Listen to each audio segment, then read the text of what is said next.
நீங்கள் இருக்கிற ஊருக்கே வந்து உங்களை சந்திக்கணும் அப்படின்றது தான் எனக்கு மனசில் இருக்கிற ஒரு பெரிய ஆசை. ஆனால் அந்த சுச்சுவேஷன் ஒரு எதிர்கட்சியாக இருந்து கேள்வி கேட்டுட்டு இருக்கிற இந்த நேரத்தில் நமக்கு எதிராக என்ன சூழ்ச்சிகள்லாம் நடக்குதுன்றது உங்கள் எல்லாருக்குமே நல்லா தெரியும். அதனால் இப்போ உங்களுக்கு ஒரு வாக்குறுதியை கொடுக்குறேன். நம்மளுடைய ஆட்சி அமைஞ்சதும் ஒவ்வொரு கிராமத்துக்கும் நான் நேரடியாக வந்து என்னுடைய சொந்தங்களாகிய உங்க எல்லாரையும் நான் சந்திக்கிறேன். பிரம்மாண்டமா பிரச்சாரத்தை தொடங்கிய விஜய் அவர்கள் தற்போது நிர்வாகிகள் சந்திப்பு கூட்டம்னு தன்னுடைய பிரச்சாரத்தை குறுக்கிக்கிட்டாரு. எப்படி பாக்குறீங்க? அது தம்பியை குறை சொல்கிறதுங்கிறது அது எனக்கு வேலை இல்லை. என்னோட வேலை நான் செய்கிறேன். நீங்கள் அதை என் தம்பிகிட்ட தான் போய் கேட்கணும். ஏன்னா அப்படி ஆரம்பித்து இப்படி நிறுத்தினீங்க அப்படின்னா அப்படி இடைக்கால பட்ஜெட் வந்து தாக்கல் செய்யப்பட்டிருக்கு. பட்ஜெட் எப்படி பார்க்குறீங்க? பற்றாக்குறை அவரே சொல்கிறாரு, பற்றாக்குறையில் இருக்குன்ட்டு.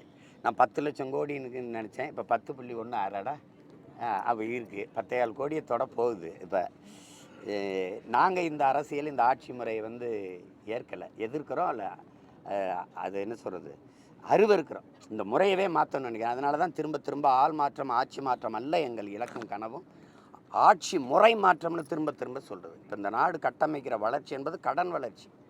இப்போ 10 லட்சம் கோடி கடன் இருக்குது. அதில் நம்ம முதன்மையாக வளர்ந்து போகிறோம். வேறு என்ன இருக்குது? இந்த கடனால் நிறைவேற்றப்பட்ட ஒரு நலத்திட்டம் சொல்லுங்கள்.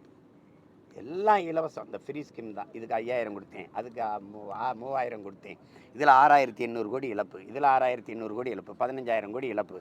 ஆசிரியர் வீதியில் நிற்கிறான்ல, ஊதிய உயர்வு 58 கோடி தான் தேவைப்படுது. இந்த ஆட்சி முறை எப்படி இருக்குது? எப்படி இருக்குது? அது உங்களுக்கே தெரியுதுலையோ. என்னையா படிப்பிக்கிற ஆசிரியர், அறிவு கருவறை, அறிவை வளர்க்கும் ஒரு ஆசிரியர் பெருமக்கள் வீதியில் நின்று போராடுறான்னா அந்த நாடு எப்படிப்பட்ட நாடு பாருங்க. அறிவை வளர்க்கிறவன் வீதியில் நிற்கிறான். இந்த உடை மானத்தை மறைக்கிற நெசவை செஞ்சு கொடுக்குற நெசவாளி வீதியில் நிற்கிறான். அவனுக்கு மின்கட்டண உயர்வு, நூல் விலை உயர்வு, சொத்து வரி உயர்வில் அவனால் வேலை செய்ய முடியல. அப்புறம் உழுது விளைச்சி வேர்வை சிந்தி விதைய வச்சவன் நல்ல வீதியில் போட்டு நிற்கிறான். கொள்முதல் செஞ்சு ஒரு சேமிப்பு இடங்களை வைங்கன்னு, அது மழையில் நனைஞ்சு முளைச்சி போகுது. வேர்வை சிந்தி விளைய வச்சவன் கண்ணீர் சிந்திக்கிட்டு வீதியில் நிற்கிறான். இப்போ இந்த மாதிரி ஆட்சி முறையை நீங்கள் ஏற்கிறீங்களா? அதை எப்படி ரசிக்கிறீங்களா? கொடுமையாக இருக்கா இல்லையா? இதுதான் பிரச்சனை. நீங்கள் குவாட்ரு எல்லாருக்கும் இலவசம்னு கடையில் வைப்பீங்களா? ஒரு 10 குவாட்ருங்க இலவசங்க பண்டிகைக்கு, அப்படி தான் சொல்லுதா அந்த அரசு?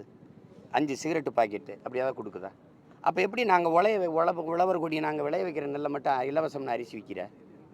நான் நெய்த கஷ்டப்பட்டு ஒரு வேட்டிக்கு ஒரு சேலைக்கு 60,000 முறை மிதிக்கிறான் ஒரு நெசவாளி. அந்த கால்கிட்டையும் கைக்கிட்டையும் 60,000 முறை அந்த பெடல் அந்த மிதியை மிதிக்கிறான். அப்போ 60,000 முறை வச்சு அந்த கைத்தறி ஆடை உலகத்தில் எவ்வளோ விசைத்தறிக்கும் அதுக்கும் எவ்வளோ வித்தியாசம் இருக்குது. பாரம்பரிய நெசவை பொங்கல் தீபாவளிக்கு இலவசம்னு இந்த வேட்டி சேலை வாங்கிட்டு வந்து எல்லாம் என் உழைப்பை வந்து கொச்சைப்படுத்தி அந்த உழைப்புக்கு மரியாதையே இல்லாமல் செஞ்சிடுறேன்.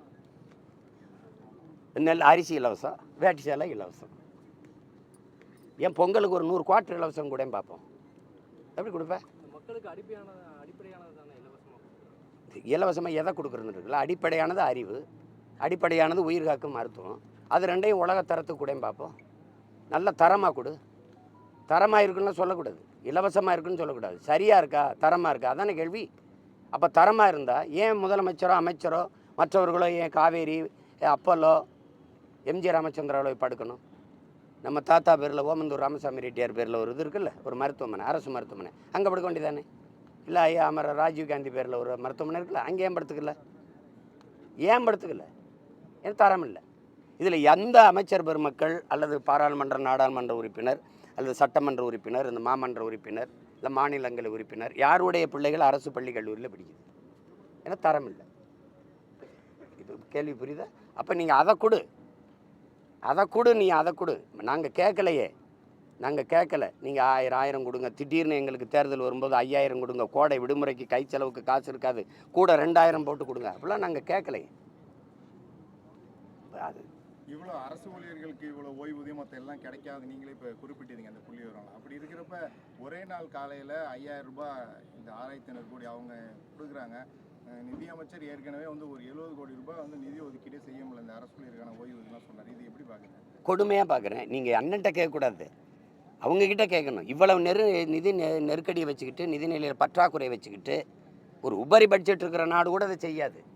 எல்லாத்துலேயுமே ஒவ்வொரு துறையிலையும் இழப்பு இருக்குது. மின்துறையாக 1 லட்சம் கோடி, போக்குவரத்தாக 1 லட்சம் கோடி, அது என்ன செஞ்சு தரமான போக்குவரத்தை கொடுக்கறதுக்கு, சாலையை சரி பண்ணுறதுக்கு எனக்கு ஒரு கடன் ஆயிடுச்சு. பரவாயில்ல, தடையற்ற மின்சாரம், ஒரு நொடி கூட மின்சாரம் அணையாது. நானே அதில் தண்ணீரை உடைஞ்சு நானே உற்பத்தி செய்து கொடுக்குறேன். அப்படி இல்லை, நீ வாங்கி தான் கொடுக்குற, வாங்கி தானே கொடுக்குற. அதுலேயும் நீ இயற்கை வழியில் இருக்கிற சூரிய ஒளி, காற்றாலை, சூரிய ஒளியை தனியாருக்கு வர கொடுத்துட்ட, அவன்கிட்டருந்து வாங்கி கொடுக்குற. அப்போ ஒவ்வொரு துறையும் லட்சக்கணக்கான கோடி இழப்பு இருக்குது. வட்டியே 1,00,000 கோடிக்கு மேலே கட்டிக்கிட்டு இருக்கோம். எதை வச்சு நீங்கள் கடன் பெற்றிருப்பீங்க? ஒன்றும் மனித வளம், மண்ணின் வளம், ரெண்டை காட்டித்தானே. இப்போ நீங்கள் ஒரு கடன் ஒரு 10 லட்ச ரூபா கடன் கேட்குறீங்கன்னா ஒரு வங்கியில் அவன் என்ன கேட்பான்? ஏதாவது சான்று குடும்பம், சூரிட்டி குடும்பம்ல, ஏதாவது காட்டு, கட்டடத்தை காட்டு, வீடு இருக்குது இல்லை நிலம் இருக்குன்னு கேட்டுவான்ல. நீ எதை வச்சு கடன் பெற்ற? எங்களை வச்சு தானே. மனித வளத்தை காட்டியிருப்பா, மண்ணின் வளத்தை காட்டியிருப்பா, வேற என்னத்தை காட்டுவ? இந்த கடனை எதை வச்சு கட்டுவ? என் உழைப்பை சுரண்டி வரியை எடுத்து தானே போய் கட்டுவ. இந்த காசு இருக்குது. மின்கட்டண உயர்வு எவ்வளவு சொல்லுங்கள், நீங்கள் எவ்வளோ சொல்லுங்கள். சொத்து வரி எவ்வளவு? அதனால் மக்களுக்கு இருக்கிற இடையூறு எவ்வளவு?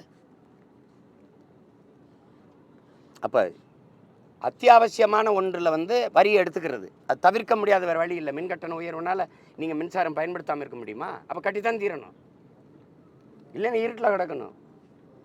அப்போ அத்தியாவசியத்தில் போய் வரியை உயர்த்தி விட்டுறீங்க, சொத்து வரியை உயர்த்தி விட்டுறீங்க. இப்போ நான் ஒரு கடை வச்சுருக்கேன், வாடகைக்கு கடை வச்சுருக்கேன். இந்த கடை வாடகை எங்கே இருந்து இப்போ சொத்து வரி உயர்ந்துருச்சு, என்ன பண்ணுறது? நான் விற்கிற பொருளை தான் வைப்பேன், அப்படி தானே? நான் வாடகைக்கு வீட்டில் குடியிருக்கிறேன், வீட்டு உரிமையாளர் சொத்து வரி கட்டணும். வரி என்ன பண்ணுவார்? என் வாடகை தான் உயர்த்துவார்.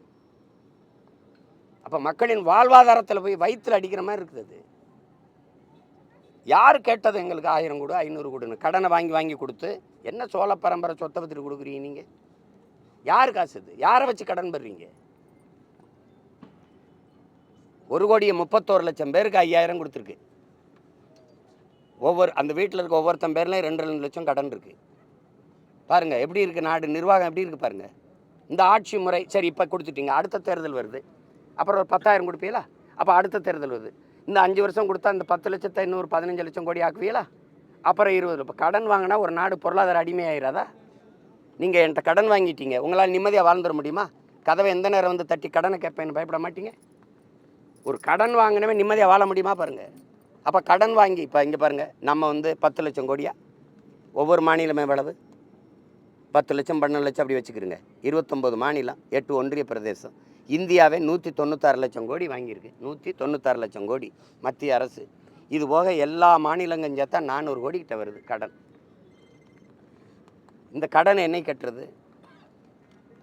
ஒரு தவிர்க்க முடியாத பொருளாதார நெருக்கடி வந்தால் என்ன பண்ணுவீங்க? பொருளாதார வீழ்ச்சி வந்தால் என்ன பண்ணுவீங்க?